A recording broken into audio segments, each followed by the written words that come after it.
but you were not a virgin at the time of the incident, so why does it bother you so much? But guys cannot be raped.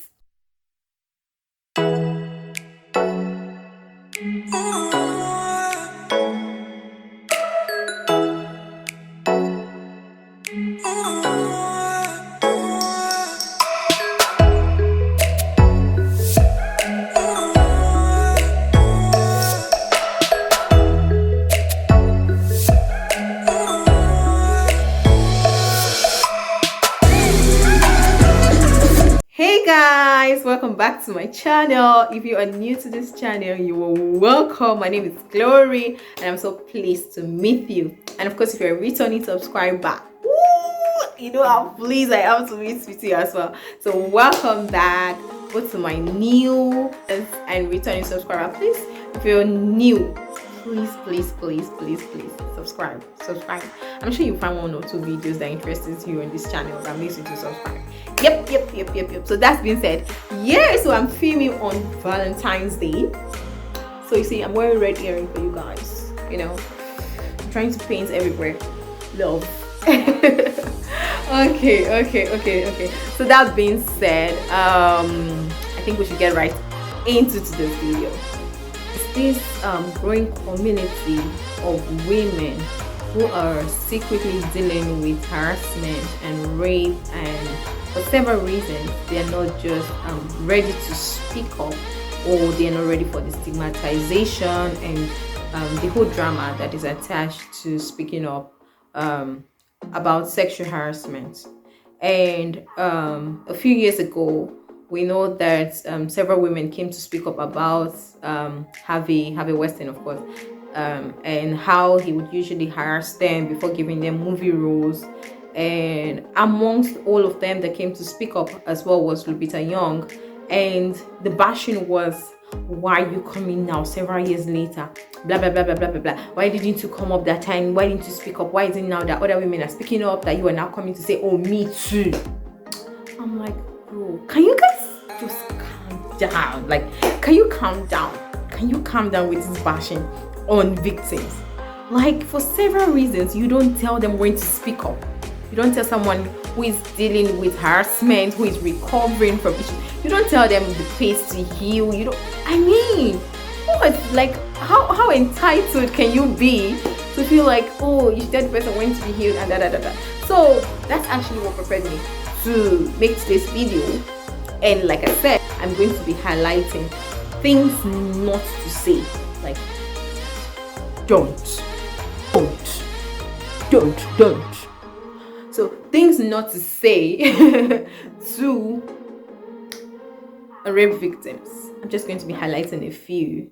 All right, and then of course, like, you can add on the comment section other things you think that people should not just say. Like, don't say it. Even if it wants to come out from your mouth, just drink water, swallow it. Don't say it. Don't say it. Okay, so I'm going to, just so that this video is not too long, I'm going to be highlighting a few things that shouldn't be said to rape victims. The thing not to say to a rape victim is, you are an attention seeker. You are only speaking up now because you want some attention, you want to be on the spotlight. Why would I want to be on the spotlight for that kind of issue? So I feel like when people eventually, first of all, disclaimer is, I don't consider myself a therapist. Neither have I been through this of course I have seen one or two harassments, but then it didn't result to rape. So I probably will not be in the best position to tell you how to heal and all of those, but I can definitely tell you what not to say to them. I probably don't have the antidote on the healing process, but I know what you shouldn't say to them. Like, don't. Best thing not to say to a rape victim is, why didn't you speak up early? And this one, they usually do it with attitude, like, why didn't you speak up early? Like, bro, sis, you don't tell me when to speak up. People's healing process, like I said earlier, are different, like entirely different.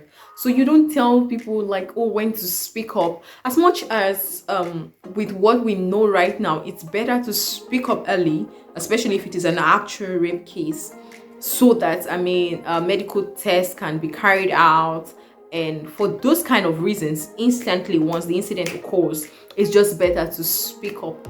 But just in case the person is not able to speak up at the time of the incident, it is still okay to speak up whenever you feel ready. It is your story, it is your experience, and you are choosing to share it when you choose to share it. I hope we agree on that. Okay, so another thing not to say to a rape victim is, what were you wearing when it happened? Like, I have had to talk to so many guys, and they tell me that no matter what the girl is wearing, they wouldn't rape her. They wouldn't get to that point of raping her. And so rape has zero or nothing to do with what the person was wearing. If you like, wear clothes that is sweeping the floor. Someone whose mind is messed up can see you as though you are naked. It has nothing to do with what the victim was wearing, and then you use that to justify the action. Like, it doesn't even make sense. It really doesn't make sense, because I've seen so many people, most of the rape cases I know, they are probably like church girls who, of course, you can't catch them dressing indecently. They are properly covered, and then this incident is still carried out. So it has nothing to do with what they're wearing. By the time you do that once again, you are trying to make excuses for the predator. One thing not to say to a rape victim is, why didn't you fight back? You think someone who carried out the act in the first place, like the rapist, was not calculative? It's a calculated act. The person came with all the defense. So you don't tell victims, why didn't you? And who even told you? Were you there? How did you come to the conclusion that the person did not fight back? Because I hear this on a lot as well. Like, but she should have fought back. But he should have fought back. Especially when it is guys. Whoever is like, oh, but he should have fought back. If I were the one, that kind of thing would not be. Don't even think of being the one. Like, don't think of being in that shoe. Because we don't know what will happen. So that thing of, oh, why didn't you fight back? Trust me, with what I understand, they tried to fight. They really did. Okay, be nice. Another thing not to say to rape victim is, and this one is for guys who are being raped. I pity for you guys, my brothers, because I can imagine, like, guys, they would hardly speak up. Do you know how many guys have been sexually harassed? Statistics has it that the guys who have been harassed are way more than the girls. But then where are these guys? Why are they not speaking up? Yeah, they don't want to be seen that, oh, their macho look is now being seen as a weakling. So I heard this one, like, whenever we're like, probably a guy talks about being harassed or anything, he's like, but guys cannot be raped. Who told you? Like, who said guys cannot be raped? As a matter of fact, if you're a Christian, the first rape case to have ever been documented in history was a guy, was a man. Right? It was Lot. His two daughters raped him. So you can't say guys cannot be raped. Guys have always been raped, just that they don't talk. So when a guy eventually comes to speak about it, I don't think the first thing we should do is saying, oh, why didn't he speak, or we should have. Like, please, ladies and gentlemen, be nice. But not the least, not to say to a rape victim is, but you were not a virgin at the time of the incident, so why does it bother you so much? Oh goodness. How does virginity justify rape? So because I'm not a virgin, or because I probably had lost my virginity to whatever incident earlier on, means I am now public. Everybody come and have your share. Like we heard that the Lord, like, oh, why is she so bothered she was not a virgin? How does virginity concern this matter? Like, I see that comment. How does it concern? I feel like people are saying that. I don't mean to be rude, but then, like, if you're thinking properly, you wouldn't even make that kind of comment. Check on social media. I'm like the fact the person is not a virgin, any sexual act, like any sexual act that was done out of the consent of either of the party is rape. Prove me wrong. But then, like, if the person is not giving in, you don't force them. Whether they are virgins or not does not justify the act of rape. For the closure, I'd like to just, like I said in the disclaimer, is I am not a therapist, but I am human. I am human who understands and who feels, who have emotions and all of those. So I probably have some just tips, not an advice, so to say, but then I just have like tips on to anyone who have been taken advantage of out of your consent, or who have been raped before. I just have tips. And the first thing I'm going to say to someone who is still struggling with the pain and the trauma of sexual harassment is, it was not your fault. Like, tell yourself that every morning. It was not my fault. This happened.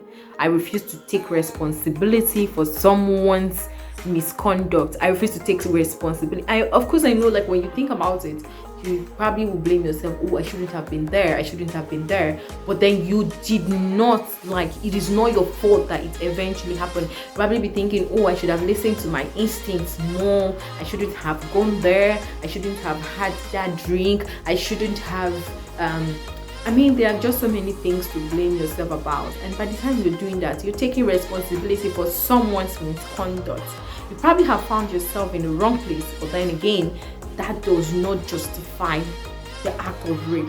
And so I don't want you to keep beating yourself. Oh, I should have done this, I shouldn't have done that, I shouldn't have worn that dress, I shouldn't have, like, really, all of those does not justify the act of the predator. So the first thing, like I said, is tell yourself, it's not my fault.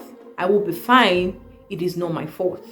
And part of the process of being fine is not lying to myself that this is my fault. One thing I would like to say to anyone who is in this position is to understand that you are not alone. I know sometimes it feels like no other person is going through this, especially when we wear makeup and then everyone is looking all glammed up. It's like nobody understands this. Trust me, girl. Trust me, boy. You are not alone in this. There are so many people going through this, and they are surviving. It's not going to be by your strength. It's not going to be by your mind, but you will come out strong. The next thing I'd like to say is seek help. Like, seek help. Be involved in a community of people who understand where you're coming from, who understand the pain, and rather than always staying in a secluded place, because that could also now lead to other things which we don't want to get into. This issue is to ask God, ask the Holy Spirit to heal you. Ask him to refresh you again. Ask the Holy Spirit to heal you. Tell him exactly how you feel. Social media will not understand how you feel. Sometimes your counselor does not really understand how you feel. Sometimes your friends, your family members will not understand. But then there is this Holy Spirit. That's not the time to blame the Holy Spirit and say, but God, you were there when it happened, and then you just stared at all of this. That's the point when you're supposed to just come back and say, Lord, I need to be healed. I need to be refreshed. And trust me, he's waiting for you. He wants to heal you more than you feel you want to be healed. So ask him to heal you again, and I'm sure that at the end of the day, you will smile. So guys, that brings us to the end of this video. I would like us in the comment section, please highlight all the things that you think should not be said at all to a rape victim. Things you think are not good for their mental health. Highlight them. And yep, so please, before you finally leave, don't forget to subscribe and share this video. Send it to whoever you think needs to hear this, and follow me on all my social media networks. Bye.